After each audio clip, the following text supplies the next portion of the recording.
Students, उम्मीद करते हैं आप खैर आफियत से होंगे।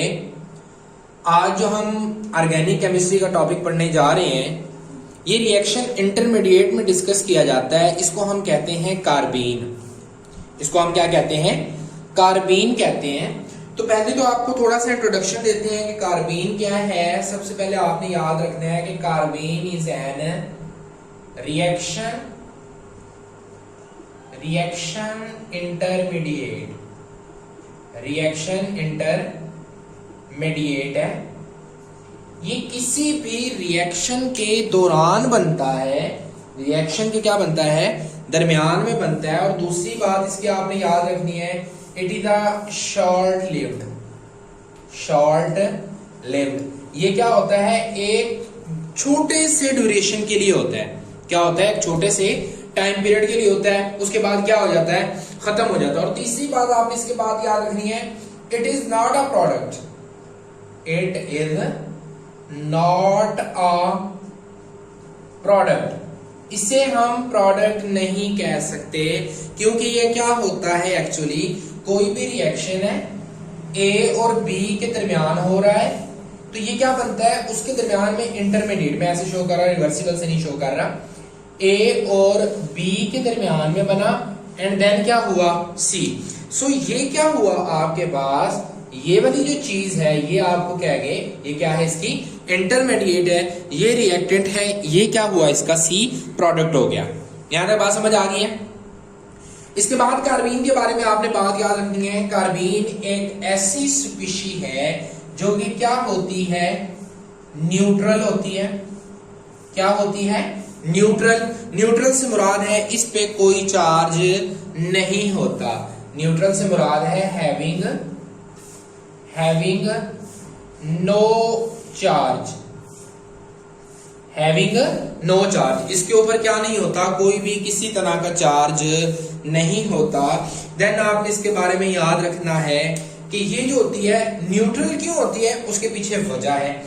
न्यूट्रल इसलिए होती है, कार्बीन को आप ऐसे शो करते हैं, ये कार्बीन है CH2 and here is a two electrons। मेरे पास आपको नजर नहीं आ रहा, मैं यहां लिख देता हूं CH2, और ये क्या हुआ है आपके पास? 2 इलेक्ट्रॉन। बट हम इन इलेक्ट्रॉन्स को लॉन पेयर ऑफ इलेक्ट्रॉन नहीं बोलेंगे। क्यों नहीं बोलेंगे वो मैं आगे आपको बताऊंगा। चलिए, ये न्यूट्रल कंपाउंड होता है। मैं कुछ इसका स्ट्रक्चर ऐसे बना सकता हूं, ये कार्बन है, ये जनरल स्ट्रक्चर बना रहा हूं, H, और ये क्या हो गया ऊपर? इलेक्ट्रॉन्स, 2 इलेक्ट्रॉन्स हैं, यानी कि इसके ऊपर नॉन बॉन्डिंग इलेक्ट्रॉन है। चलिए मैं बात करता हूं, एक इलेक्ट्रॉन, यहां पर भी क्या है? इलेक्ट्रॉन है, ये बॉन्डेड इलेक्ट्रॉन, जबकि ये ऊपर क्या है? नॉन बॉन्डिंग इलेक्ट्रॉन है। तो कार्बन के पास इस वक्त कितने इलेक्ट्रॉन हैं? 1 2 3 4 5 एंड 6। तो आपने याद रखना है कार्बीन के अंदर कितने इलेक्ट्रॉन्स होते हैं? 6 इलेक्ट्रॉन होते हैं। कितने इलेक्ट्रॉन होते हैं? 6 इलेक्ट्रॉन होते हैं, जिसमें एक जो है वो नॉन बॉन्डिंग, जिसे मैं N भी लिख रहा हूं, एक जो है उसमें क्या है? नॉन बॉन्डिंग इलेक्ट्रॉन है, जबकि उसके अंदर क्या है? 2 बॉन्ड पेयर इलेक्ट्रॉन है। 2 क्या है? बॉन्ड पेयर ऑफ इलेक्ट्रॉन मौजूद है। यहां तक बात समझ आ गई है? कोई मसला नहीं है। अच्छा, तीसरी बात आपने याद रखनी है कि इसका जो ऑक्टेट रूल होता है वो कंप्लीट नहीं होता। मैं ऐसे कह सकता हूं कि इनकम्प्लीट ऑक्टेट रूल। इनकम्प्लीट क्या होता है? इसका ऑक्टेट रूल होता है। ऑक्टेट रूल इसका क्या होगा? इनकम्प्लीट होगा। इनकम्प्लीट ऑक्टेट रूल हो जाने की वजह से, इनकम्प्लीट ऑक्टेट रूल हो जाने की वजह से जो आपके पास कार्बीन होती है, इट इज वेरी रिएक्टिव। ये बहुत ज्यादा क्या करेगी? रिएक्शन शो करेगी, रिएक्टिव होगी, बिकॉज ऑक्टेट रूल इनकम्प्लीट है। ऑक्टेट रूल क्या है? इसका इनकम्प्लीट है। ये क्या होगी? इलेक्ट्रोफाइल।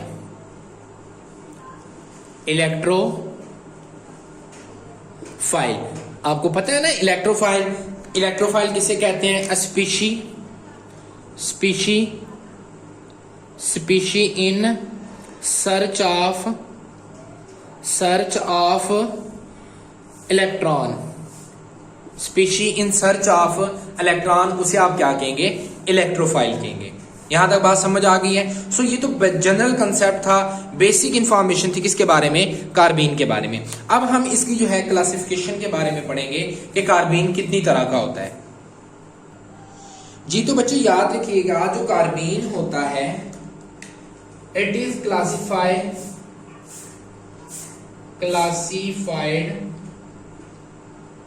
इनटू टू ग्रुप्स कह लें, या इसको दो चीजों के अंदर जो है वो क्लासिफाई किया गया है। ठीक हो गया? उसमें जो फर्स्ट है क्लासिफिकेशन, उसको आप कहते हैं सिंगलेट कार्बीन। पहला कौन से है? Singlet carbene. और जो नेक्स्ट है वो क्या है? Triplet carbene. इसे हम क्या कहेंगे? सिंगलेट कार्बीन पहले को, और दूसरे को आप क्या कहेंगे? ट्रिपलेट कार्बीन कहेंगे।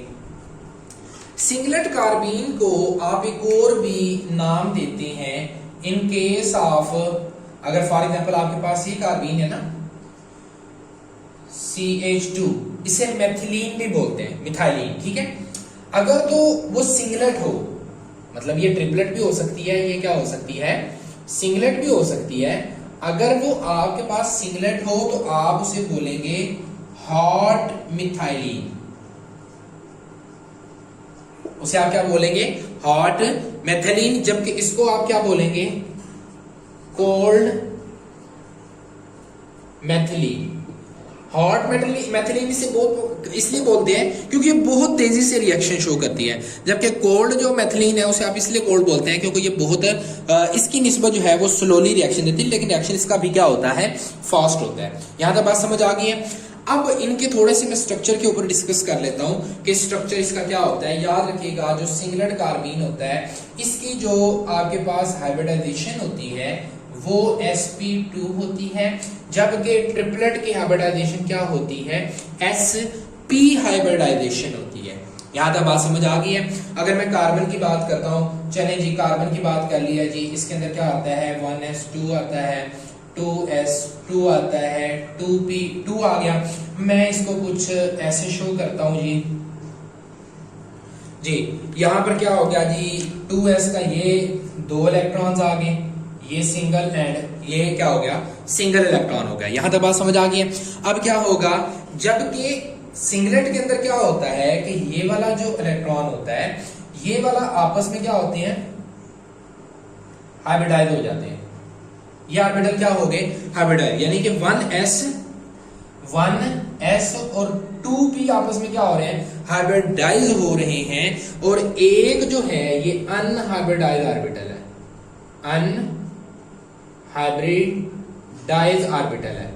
एक जो उसमें ऑर्बिटल होगा p का वो अनहाइब्रिडाइज ऑर्बिटल रहेगा। जबकि sp की अगर मैं बात करता हूं तो इसमें भी कार्बन की जी मैं सिर्फ 2s और 2p को बनाने जा रहा हूं। इसके अंदर क्या होगा जी?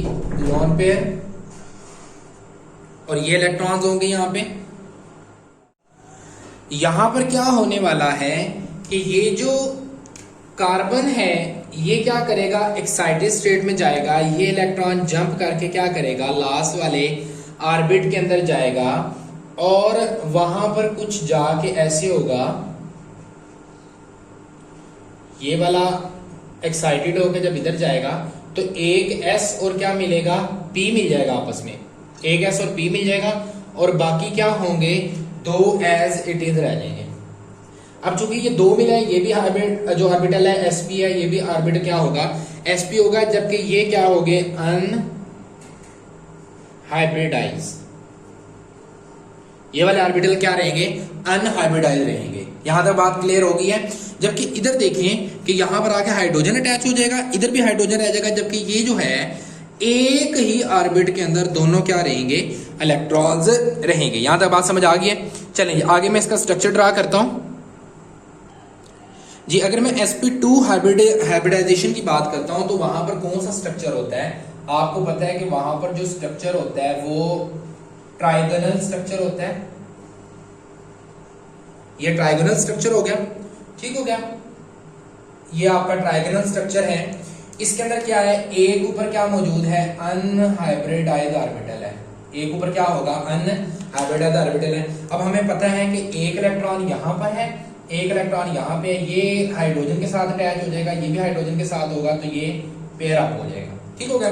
अब क्या है, ये क्या मौजूद है, पूरा इलेक्ट्रॉन, इस केस में आपसे लोन पेयर ऑफ इलेक्ट्रॉन कह सकते हैं, लेकिन इस केस में नहीं आपने कहना, इसीलिए मैंने आपको रोका था स्टार्ट में, इसको आपने लोन पेयर ऑफ इलेक्ट्रॉन नहीं कहना।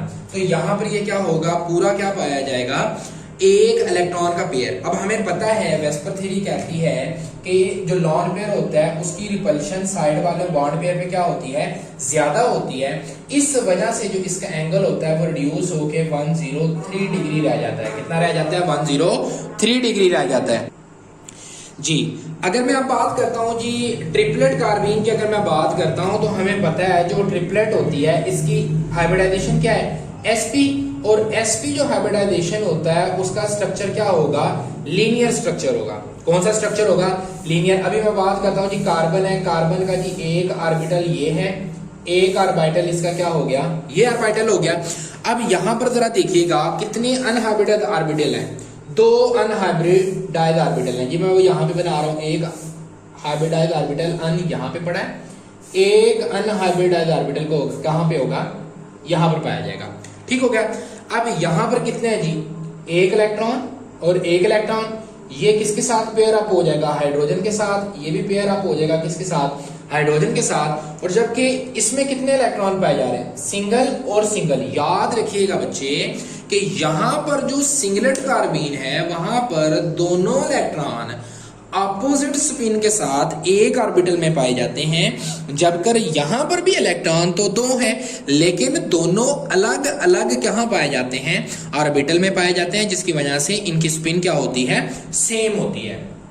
इनकी स्पिन क्या हो जाएगी, सेम हो जाएगी। यहां तक बात उम्मीद करता हूं आपको समझ आ गई होगी। तो चलिए जी आगे बढ़ते हैं, आगे देखते हैं जिसकी रिएक्टिविटी क्या होती है जी। रिएक्टिविटी की मैं जब बात करता हूं तो आपके पास ये तो कार्बीन आपके पास सिंगलेट थी ना, सिंगलेट कार्बीन है, ये वाली आपके पास ट्रिपलेट कार्बीन है। याद रखिएगा सिंगलेट कार्बीन की रिएक्टिविटी ज्यादा होती है किसकी निस्बत, ट्रिपलेट कार्बीन की। या मैं ऐसे कह सकता हूं कि ट्रिपलेट कार्बीन ज्यादा स्टेबल होती है किसकी निस्बत, सिंगलेट कार्बीन की निस्बत क्या होती है, ज्यादा स्टेबल होती है। वो ऐसा क्यों होता है, वो इसके स्ट्रक्चर के अंदर है बात। देखिए यहां पर क्या है, लॉन पेयर ऑफ इलेक्ट्रॉन है, यहां पर क्या है, इंडिविजुअल्स इलेक्ट्रॉन है, दोनों अलग अलग इलेक्ट्रॉन्स हैं। तो हम ऐसे कह सकते हैं कि यहां पर लॉन पेयर होने की वजह से रिपल्शन ज्यादा हुई, बॉन्ड क्या होगा इसका रिड्यूस, आपस में रिपल्शन इसकी क्या होगी, ज्यादा होगी, तो ये स्टेबल कम होगा। स्टेबल कम होगा तो उस वजह से सिंगलेट कार्बीन की जो रिएक्टिविटी है, सिंगलेट कार्बीन की जो क्या होगी, रिएक्टिविटी होगी, वो क्या हो जाएगी, हाई हो जाएगी। सिंगलेट कार्बीन की रिएक्टिविटी क्या हो जाएगी, हाई हो जाएगी। जबकि ट्रिपलेट में क्या है, अलग अलग इलेक्ट्रॉन है, ठीक है, अलग अलग ऑर्बिटल में सिंगल सिंगल इलेक्ट्रॉन है विद सेम स्पिन, और एंगल क्या है इसमें 180 का, 180 का। वेस्पर बताती है ना कि हमें लीनियर मॉलिक्यूल के अंदर 180 का जो है वो क्या होता है, बॉन्ड एंगल होता है। जब इसके अंदर बॉन्ड एंगल 180 का हुआ, इसकी जो रिएक्टिविटी होगी, इसकी रिएक्टिविटी होगी वो क्या हो जाएगी, लो हो जाएगी, क्योंकि इसके अंदर बॉन्ड एंगल ज्यादा है, रिपल्शन क्या होगी दोनों में कम हो जाएगी, और इस वजह से वो क्या हो जाएगी, बड़े अच्छे तरीके से अपने आप को स्टेबल कर लेगी। तो यहां तक बात समझ आ गई। अच्छा एक और बात यहां पे लिखते जाएं, हमने एक चीज पढ़ी थी रेडिकल, क्या पढ़ा हुआ था, रेडिकल पढ़ा हुआ था। रेडिकल में क्या होता है कि कार्बन है ना, उसके ऊपर क्या पाया जाता है, एक इलेक्ट्रॉन पाया जाता है। क्या पाया जाता है, एक सिंगल इलेक्ट्रॉन पाया जाता है। तो याद रखिएगा जो आपके पास ट्रिपलेट कार्बीन है, इसमें देखें ना, एक सिंगल इलेक्ट्रॉन यहां पर और एक सिंगल इलेक्ट्रॉन यहां पर।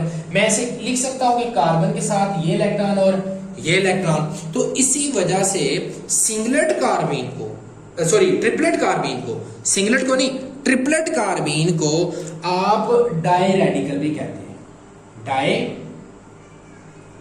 रेडिकल भी कहा जाता है, डाई रेडिकल से इसलिए कहा जाता है, सिंगलेट को नहीं कहना, मैं दोबारा रिपीट कर रहा हूं, सिंगलेट को डाई रेडिकल नहीं कहते, जबकि ट्रिपलेट कार्बीन को डाई रेडिकल कहते हैं। क्यों कहते हैं? क्योंकि उसके अंदर सिंगल सिंगल इलेक्ट्रॉन अलग अलग ऑर्बिटल के अंदर पाया जाता है, जबकि इसके अंदर एक जो है ऑर्बिटल में दोनों क्या पाए जा रहे हैं, इलेक्ट्रॉन पाए जा रहे हैं। इस केस में आप इसे कह सकते हैं कि लोन पेयर ऑफ इलेक्ट्रॉन, बस here it is not a lone pair of electron. तो हमें तो कार्बीन देख के पता नहीं लगता कि वो सिंगलेट होगी या क्या होगी, ट्रिपलेट होगी, तो इस वजह से हम उसे क्या कहते हैं, ये कहते हैं कि उसके ऊपर लोन पेयर ऑफ इलेक्ट्रॉन नहीं है।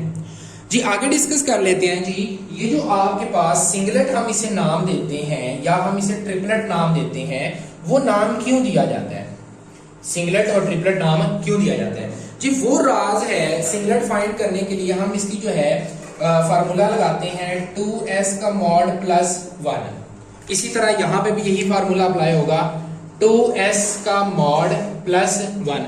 s से मुराद यहां पे क्या है, इसका स्पिन क्वांटम नंबर है। क्या होगा यहाँ पे, स्पिन क्वांटम नंबर है। अब जरा देखिएगा, यहाँ पर क्या है, आपके पास लॉन पेयर ऑफ इलेक्ट्रॉन है, एक इलेक्ट्रॉन की जो होगी वो 1 प्लस हाफ होगी और दूसरे की क्या होगी, माइनस हाफ होगी। एक की क्या होगी प्लस हाफ, दूसरे की माइनस हाफ। तो मैं यहाँ पर जरा वैल्यू को पुट करता हूँ, 2 into plus half minus half plus 1 और इनका क्या है मॉड, दोनों कैंसिल हो गए, 0 हो गया, 0 2 के साथ मल्टीप्लाई होगा, 0 प्लस 1 इज इक्वल टू 1।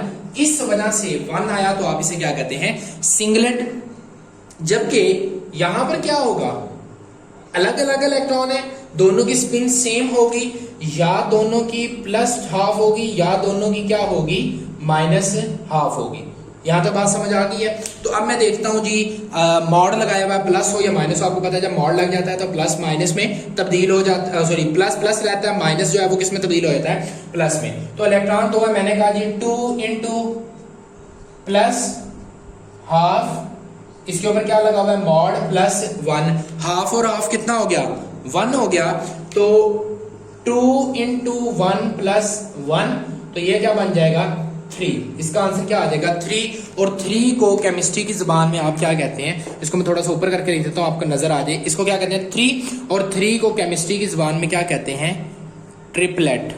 क्या कहते हैं, ट्रिपलेट कहते हैं। यहां तक बात समझ आ गई। आज आपको उम्मीद है ये भी समझ आई होगी कि इसको सिंगलेटी कार्बीन और इसको ट्रिपलेट कार्बीन क्यों कहा जाता है। वो एक फार्मूला है, इस फार्मूले से हम इसकी जो है वो पता करते हैं कि ये कौन सी कार्बीन है। वो फार्मूला क्या है, 2s+1। s उसमें क्या है, स्पिन ऑफ इलेक्ट्रॉन। अगर एक ऑर्बिटल में होगा तो उसकी स्पिन 0 हो जाएगी, जबकि अलग अलग ऑर्बिटल में होगा तो उसकी स्पिन क्या होगी, कुछ ना कुछ एग्जिस्ट करेगी। यहां तक की बात समझ आ गई है।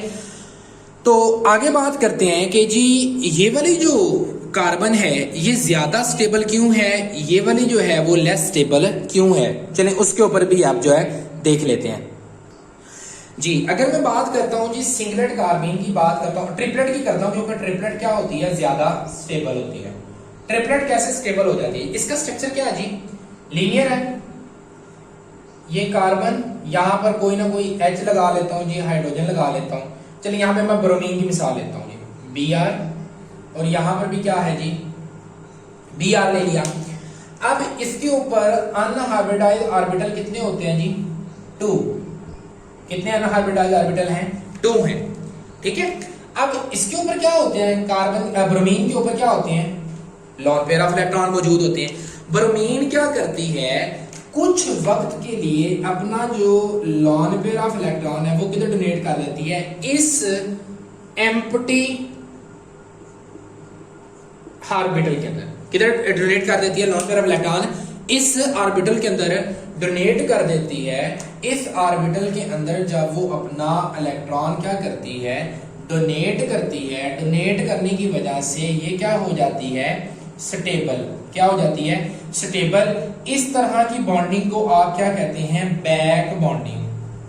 बैक बॉन्डिंग कहते हैं, जिसमें क्या करता है, कोई एटम अपना इलेक्ट्रॉन पेयर किस में शिफ्ट कर देता है, अनहाइब्रिडाइज्ड ऑर्बिटल के अंदर, या खाली या एम्प्टी ऑर्बिटल के अंदर क्या करता है, अपना lone pair of electron donate करता है। तो ये काम बड़ी स्पीड से हो रहा होता है। स्पीड से होने की वजह से इसके अंदर क्या होती है, बैक बॉन्डिंग है, और वो वाला ऑर्बिटल क्या हो जाता है, स्टेबल हो जाता है। वो वाला ऑर्बिटल क्या हो जाएगा, यहाँ पे स्टेबल हो जाएगा।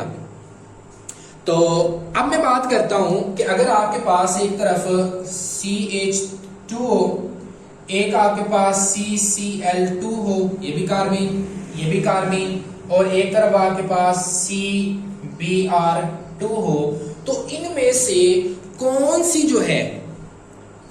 जो कार्बीन है वो ज्यादा स्टेबल होगी। अगर मैं हाइड्रोजन की बात नहीं भी करूं तो यहां पे मैं कोई और ले लेता हूं, क्लोरीन है, फ्लोरीन ले लेता हूं, CF2, हेलोजन की बात करता हूं कि हेलोजन के कार्बीन में से कौन सी कार्बीन ज्यादा स्टेबल है। जल्दी से ऑर्डर ऑफ रिएक्टिविटी मुझे बताइएगा जी। पता लग गया कौन सा ऑर्डर है जी? वो ये ऑर्डर है कि CF2 ज्यादा हो गया रिएक्टिव स्टेबल होगा, जबकि Cl2 उससे कम, और जबकि CBr2 है उससे कम होगा। उसकी वजह क्या है कि ये जो कार्बन है इसका 2p ऑर्बिटल बैक बॉन्डिंग करता है। फ्लोरीन का इलेक्ट्रॉन कहां पे पड़ा हुआ है? 2p पे पड़ा हुआ है। जबकि क्लोरीन की बात करता हूं तो इसका कार्बन का जो 2p ऑर्बिटल वो किसके साथ ओवरलैप करेगा? 3p के साथ। जबकि इसका जो ऑर्बिटल है वो 2p ऑर्बिटल किसके साथ? 4p के ऑर्बिटल के साथ क्या करेगा? ओवरलैप करेगा। यहां तक बात समझ आ गई है। लेकिन होता क्या है कि due to same symmetry of orbital, orbital की क्या है? दोनों की सेम सिमेट्री है, तो यहां पर जो बैक बॉन्डिंग है, बैक बॉन्डिंग को मैं बी भी लिख रहा हूं, back bonding will be high, high कह लें या स्ट्रॉन्ग कह लें। इसमें जो बैक बॉन्डिंग क्या होगी? स्ट्रॉन्ग होगी, जिसकी वजह से स्टेबिलिटी ज्यादा होगी। जबकि यहां पर देखें ना 4p ने 2p के साथ क्या करना है? बैक बॉन्डिंग बनानी है, तो वो इतना ज्यादा स्टेबल नहीं होगा। चलें जी, आपका जो कार्बीन का टॉपिक है इसका इंट्रोडक्शन है वो यहां पर कंप्लीट होता है। इसको अच्छे से याद करें, अपने नोट्स बनाएं और एग्जाम के लिए खुद को प्रिपेयर करें। अल्लाह हाफिज।